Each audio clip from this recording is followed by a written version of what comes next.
ছাত্র নাগরিক হত্যার দায় নিয়ে জাতির কাছে প্রকাশ্য ক্ষমা চাইতে হবে। দ্বিতীয় দাবি, আইন শৃঙ্খলা রক্ষাকারী বাহিনী ও দলীয় এবং সন্ত্রাসী কর্তৃক ছাত্র নাগরিক হত্যার দায় নিয়ে স্বরাষ্ট্রমন্ত্রী আসাদুজ্জামান খান কামাল, সড়ক পরিবহন ও সেতু মন্ত্রী ওবায়দুল কাদের হবে।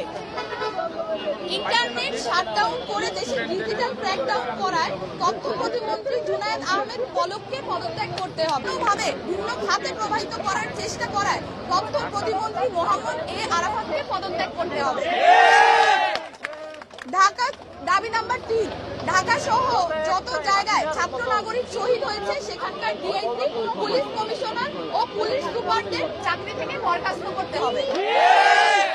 দাবি নাম্বার 4, ঢাকা বিশ্ববিদ্যালয়, জগন্নাথ বিশ্ববিদ্যালয়, জাহাঙ্গীরনগর বিশ্ববিদ্যালয়, রাজশাহী বিশ্ববিদ্যালয় এবং চট্টগ্রাম বিশ্ববিদ্যালয় সহ সারা দেশের প্রত্যেকটি বিশ্ববিদ্যালয় যেখানে ক্যাম্পাসে আইন শৃঙ্খলা বাহিনী কর্তৃক শান্তিপূর্ণ আন্দোলনে হামলা হয়েছে প্রত্যেকটি বিশ্ববিদ্যালয়ের ভিসি এবং প্রক্টরকে পদত্যাগ করতে হবে।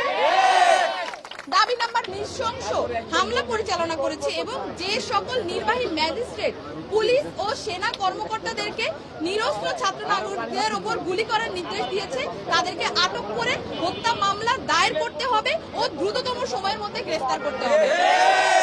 দাবি নাম্বার 6, দেশব্যাপী যে সকল ছাত্র নাগরিক বিশ্ববিদ্যালয়, জাহাঙ্গীরনগর বিশ্ববিদ্যালয়, রাজশাহী বিশ্ববিদ্যালয় এবং চট্টগ্রাম বিশ্ববিদ্যালয় সহ সারা দেশের প্রত্যেকটি বিশ্ববিদ্যালয় এবং শিক্ষা প্রতিষ্ঠানে ছাত্রলীগ নামক সন্ত্রাসী সংগঠন সহ সকল লেজুর ভিত্তিক ছাত্র রাজনীতি নিষিদ্ধ করে দ্রুততম সময়ের মধ্যে নিয়মতান্ত্রিকভাবে ছাত্র সংসদ কার্যকর করতে হবে।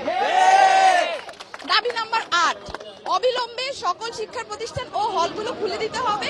কারফিউ তুলে নিয়ে সারা দেশের সমস্ত ক্যাম্পাসে মোতায়েনকৃত পুলিশ, র্যাব, বিজিবি, সোয়াট এবং আর্মি তুলে নিতে হবে। দাবি নাম্বার 9, বৈষম্য বিরোধী ছাত্র আন্দোলনের সাথে সম্পৃক্ত শিক্ষার্থীদের একাডেমিক ও প্রশাসনিক কোনো ধরনের হয়রানি করা হবে না, এই মর্মে অঙ্গীকার করতে হবে। ইতিমধ্যে গণগ্রেফতার ও পুলিশি হয়রানির শিকার সমন্বয়ক বৃন্দ ও ছাত্র নাগরিকদের অবিলম্বে মুক্তি দিতে হবে ও সকল মামলা প্রত্যাহার করতে হবে।